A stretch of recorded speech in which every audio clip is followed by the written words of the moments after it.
Oke, halo, salam tektusias. Kembali lagi dengan saya Nita Migali Pangesti. Kali ini kita akan membahas tentang dokumen yang dipersamakan dengan faktur pajak dan nota retur. Oke, dasar hukum yang digunakan kali ini adalah Undang-Undang Nomor 8 Tahun 1983 tentang pajak pertambahan nilai dan pajak penjualan atas barang mewah sebagaimana telah diubah beberapa kali dengan Undang-Undang Nomor 7 Tahun 2021. Kemudian ada Per 03 tahun 2022 tentang faktur pajak. Kemudian ini ada perubahan terkait Per 03 yaitu Per 11 tahun 2022 serta Per DJP nomor 13 tahun 2019.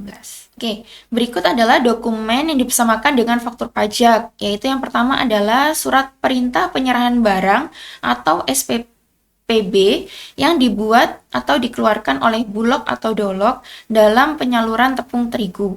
Kemudian, bukti tagihan atas penyerahan jasa telekomunikasi oleh perusahaan telekomunikasi, kemudian tiket tagihan surat muatan udara atau delivery bill yang dibuat atau dikeluarkan untuk penyerahan jasa angkutan udara dalam negeri.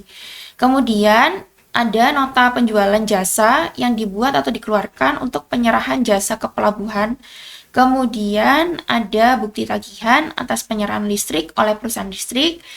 Kemudian ada lagi bukti tagihan atas penyerahan BKP dan atau JKP oleh perusahaan air minum. Selanjutnya adalah bukti tagihan atau trading confirmation atas penyerahan DKP oleh perantara efek. Kemudian bukti tagihan atas penyerahan JKP oleh perbankan. Kemudian ada lagi dokumen yang dipersamakan dengan faktur pajak, yaitu pemberitahuan ekspor barang atau PIB yang dilampiri nota pelayanan ekspor, invoice, dan bill of landing atau RW bill yang merupakan satu kesatuan yang tidak terpisahkan dengan pemberitahuan ekspor barang atau PIB. Kemudian, pemberitahuan ekspor JKP atau BKP tidak berwujud dengan dilampiri dengan invoice yang merupakan satu kesatuan yang tidak terpisahkan dengan pemberitahuan ekspor.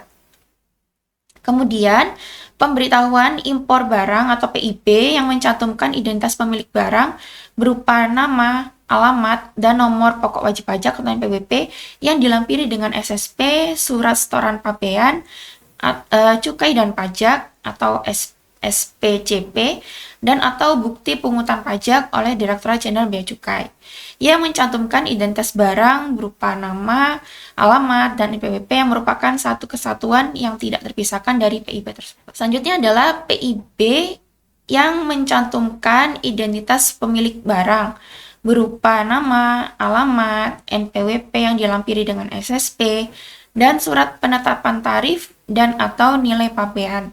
Kemudian surat penetapan pabean, surat penetapan kembali tarif, dan atau nilai pabean yang mencantumkan identitas pemilik barang berupa nama, alamat, dan NPWP yang merupakan satu kesatuan yang tidak terpisahkan dari FIB tersebut.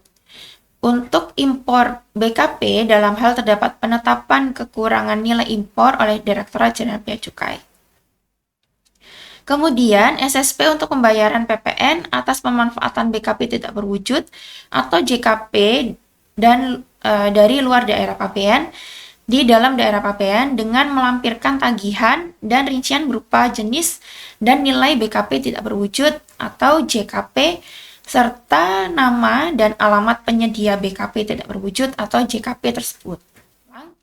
Kemudian ada penyerahan SSP untuk pembayaran PPN atas penyerahan BKP melalui juru lelang disertai dengan kutipan risalah lelang yang merupakan satu kesatuan yang tidak terpisahkan dengan SSP tersebut. Kemudian yang terakhir terkait dokumen yang bersamakan dengan faktur pajak adalah SSP untuk pembayaran PPN atas pengeluaran dan atau penyerahan BKP dan atau JKP dari kawasan bebas ke tempat lain dalam daerah pabean yang dilampiri dengan yang pertama pemberitahuan pabean untuk pengeluaran barang dan invoice atau kontrak untuk penyerahan JKP atau BKP tidak berwujud. Selanjutnya ini adalah terkait pembuatan nota retur. Jadi nota retur ini berisi yang pertama nomor urut nota retur, kemudian nomor dan kode seri dari faktur pajak BKP yang dikembalikan ya. Jadi nota retur ini juga ada referensinya ya, yaitu dari kode dan nomor seri faktur pajak. Kemudian nama, alamat, dan NPWP dari pembeli. Kemudian ada nama dan NPWP bagi pengusaha kena pajaknya. Kemudian ada jenis barang, jumlah harga, kemudian jumlah BKP yang dikembalikan, ya, itu juga harus tercantum. Kemudian nilai PPN-nya. Nah, nilai PPN-nya atas barang yang dikembalikan itu berapa. Kemudian, apabila ada PPNBM, maka juga harus dicantumkan PPNBM-nya. Selanjutnya adalah tanggal pembuatan nota retur, dan yang terakhir, nama dan tanda tangan yang berhak menandatangani nota retur. Selanjutnya, selain ada nota retur, kemudian ada nota pembatalan. Jadi, nota pembatalan ini juga berisi nomor nota pembatalan, kemudian nomor dan kode seri dari faktur pajak yang dibatalkan. Ya, jadi ada referensinya juga. Kemudian nama, alamat, dan NPWP penerima jasa. Kemudian selanjutnya nama, alamat, dan NPWP pengusaha kena pajak.